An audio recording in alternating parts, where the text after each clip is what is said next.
So next I thought I'd deal with all the stoves and all the gas paraphernalia that we have. Very distinctive looking stuff. Basically you've got these little pipes that come out, they connect into these, the hole's already there, then it fits onto the smokestack. This thing fits around the front. These gas pipes are a little bit more tricky, the gas equipment. So basically the Cyclone was a nightmare because it sits on a very flimsy stand, which is this, which I've tried to repair as best I can, and I'll be honest with you, I've made an absolute dog's dinner of it. I really have. It doesn't look good at all. So I'm going to remake this using some strip styrene, square edge strip styrene. Hopefully I should be able to make it look quite simple, and I can enhance it with some bits and pieces that I've got spare, actually from the Walthers industrial dust collector, which is actually an HO thing. I've never seen this in N, and I've actually never seen it before. When you buy this, I thought I was getting 3 cyclonic dust collectors, which I think is what that is anyway. And actually you get three packs of 3, so it's actually you get loads and loads of spare bits, and there's some spare parts there. So I'm going to try and use that to enhance the look of it. Then I'll make sure the gas equipment is all connected up. I have the right pipes, the main pipes, and that should put us well on the way to completing this part of the project. Okay, the stand is now reconstructed, and we can carry on with the piping. This was my backup just in case this didn't print correctly, but actually finding I was struggling with printing this because it puts supports on the underside. You have to very carefully nip and file those off, because this is so delicate it would literally just break. And as you know, the resin is very brittle compared to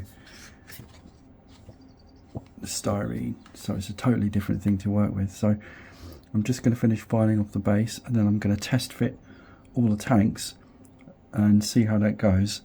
That's been spray painted grey. It's Halford's primer, and then we'll test fit the tanks and things, then we'll spray them the primer colour so that we don't accidentally spray. That's going to be red primer, and we don't accidentally spray this red. See how that looks. It should be quite impressive. Well, as you can see, we are absolutely getting there, and this now it begins to look very familiar. So the elevator's up, and that was very difficult to print. I will actually show you some earlier attempts at printing the elevator, which is this part here. Attempt number 1 looks quite good, not bad, but absolutely terrible. So this is when the supports are on the bottom.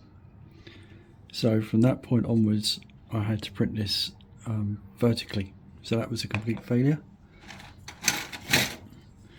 Attempt number 2, somehow the supports kind of merged into the actual print itself, which I've never seen before. So that was a complete failure. Attempt number 3, slightly better, but somehow it just went wrong again. Same sort of thing. Supports merged in, and these are all vertically printed. So finally it's printed more or less okay, although there are some little gaps in the front, but that's fine. I can cover those with doors and you can't see the stuff at the bottom. So yeah, we're getting there. Again, the catwalk is on. The railings break off very easily, so I may well replace those. And then I'm going to fit all the pipes and paraphernalia for these for this gas cleaning reclamation equipment at the front. The designer has very kindly fitted some guide holes here, which really help. And like I say, I'm probably going to move that tank. So I think this tank here was eventually meant to go there. I'm not sure. I think I'm probably going to somehow move that. The Cyclone tank, I think it is. It's this guy here. It looks a bit like a World War II bomb. So I'm probably going to move that somewhere else. But at the moment, it's just get everything in place, and then filling all the pipes around it, and that's quite fiddly. So the pipes are very fiddly, and there's some big pipes, as in these guys, and there's actually some very small pipes as well. I may well move move some of those off, but that's where we are now. We're getting there. We're absolutely getting there. This now becomes quite recognizable. Let's see where we get to. Put some bracing on the back of the chimney as it wasn't exactly straight. So the small pipes are lined up and in, and as for the tanks, you've got to do them very carefully, one at a time. I had to reprint this tank because I actually got one of the pipe holes in the wrong place, but you do them one at a time to line the pipes up. I'm going to slightly modify this and put the extra tank at the end, because you can see the two spaces there, the two square spaces where it's meant to go, but I'm going to push it more towards the furnaces. So I've just about managed to move the cyclone unit onto the base plate itself. So basically it's a bit forward of where it originally was.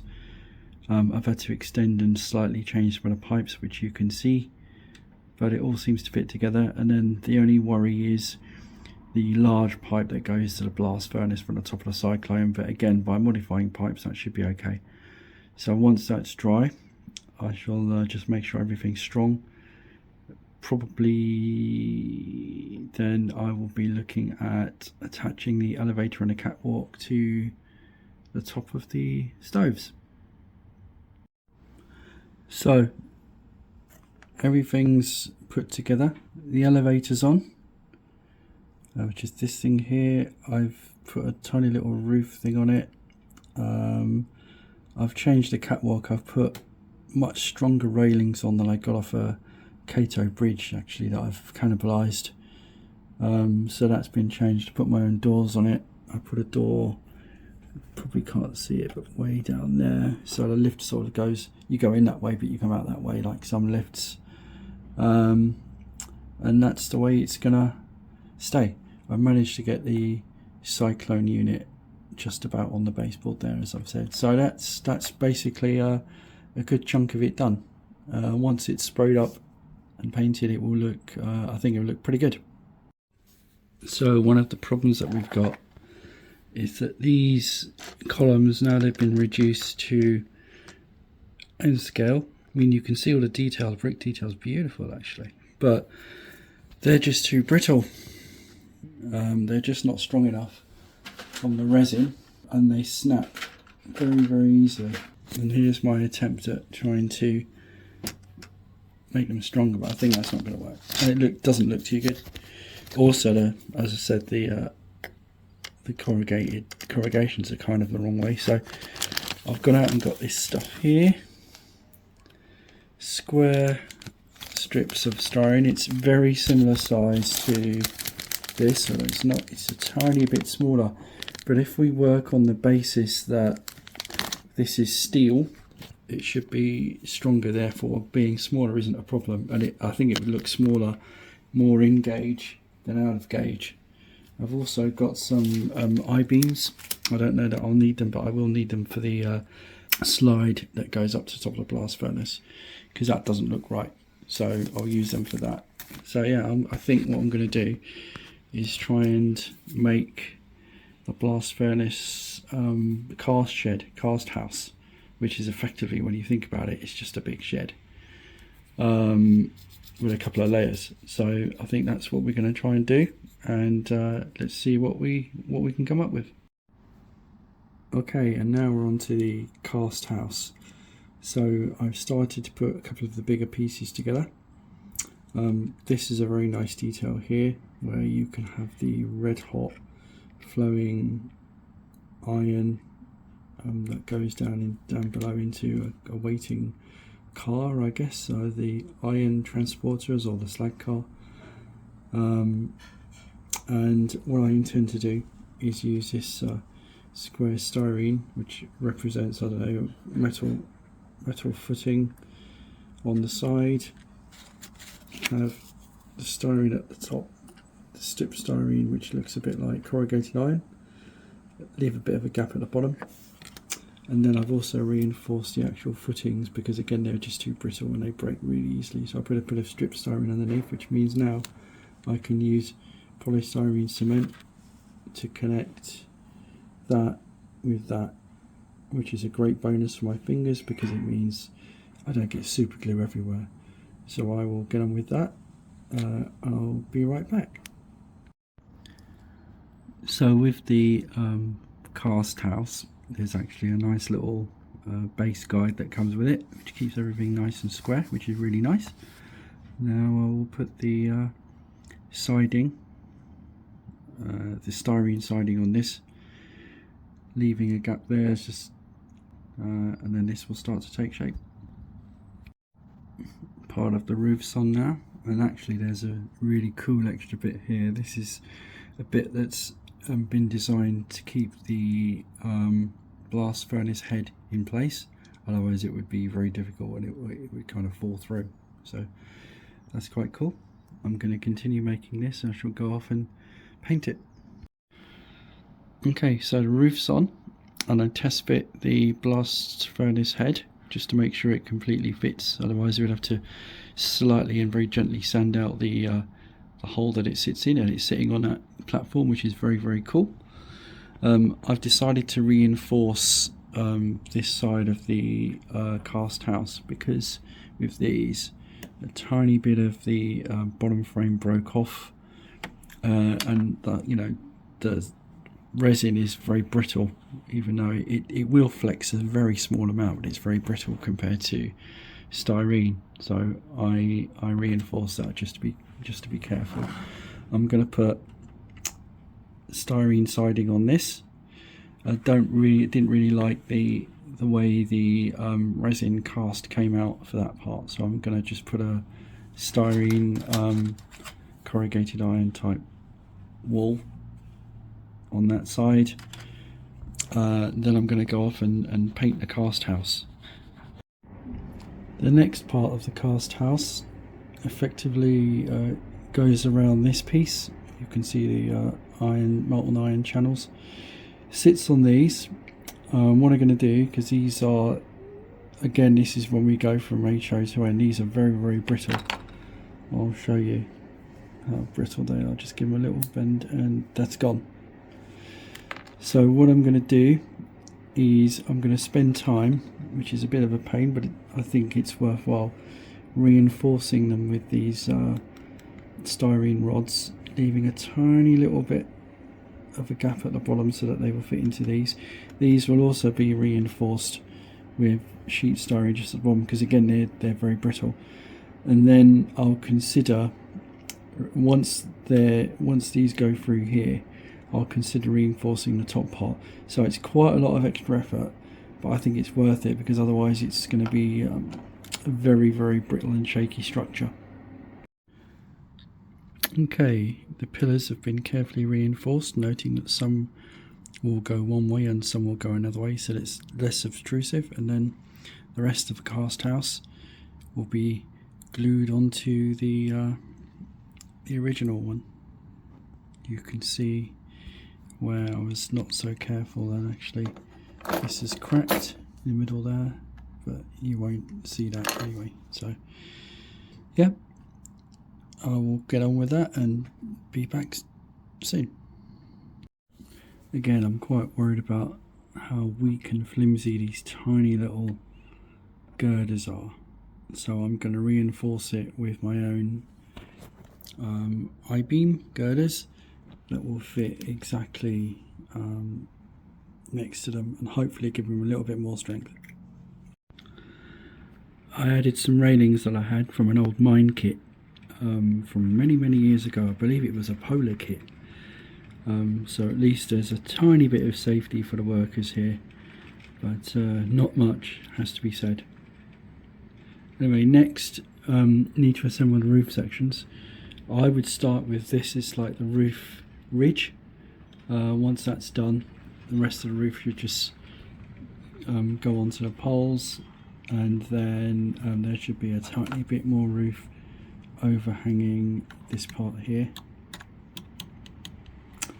and that's most of it done. Had to put some roof supports on. Now hopefully the roof will go on without a problem. So the roof's on. It was actually very hard to get on. There's only one little guide on that side, and all this side you've kind of got to do as best you can. So unlike the styrene models where you're guided with little strips, little things that stick out, there's nothing like that here. But yeah, it looks pretty good. So I think at this stage, I've added some support underneath the model just to make it stronger, and I've also taken out, I didn't like the middle column there anyway, so I've taken it out. But yeah, and this is the bit where you'd add some nice glowing orange lighting to simulate the red hot iron.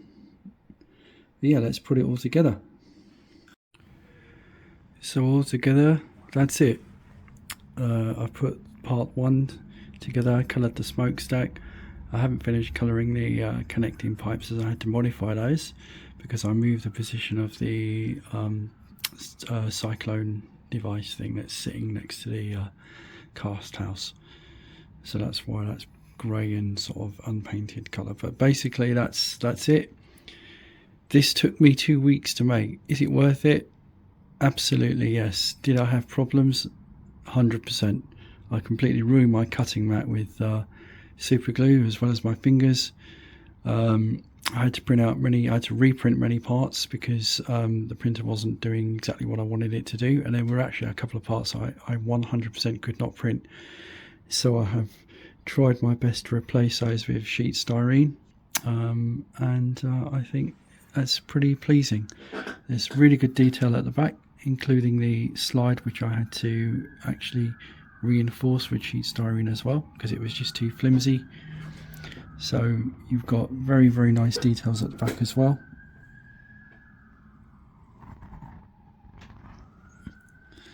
As well as the front, but I think on the whole I'm extremely pleased with it. Can you scale down HO scale to N scale? Yes. Will you have problems? Yes. Is it worth it? Yes. Go into it with an open mind, but I think this is going to look absolutely fabulous on any layout. Let's just stage it and see what it looks like.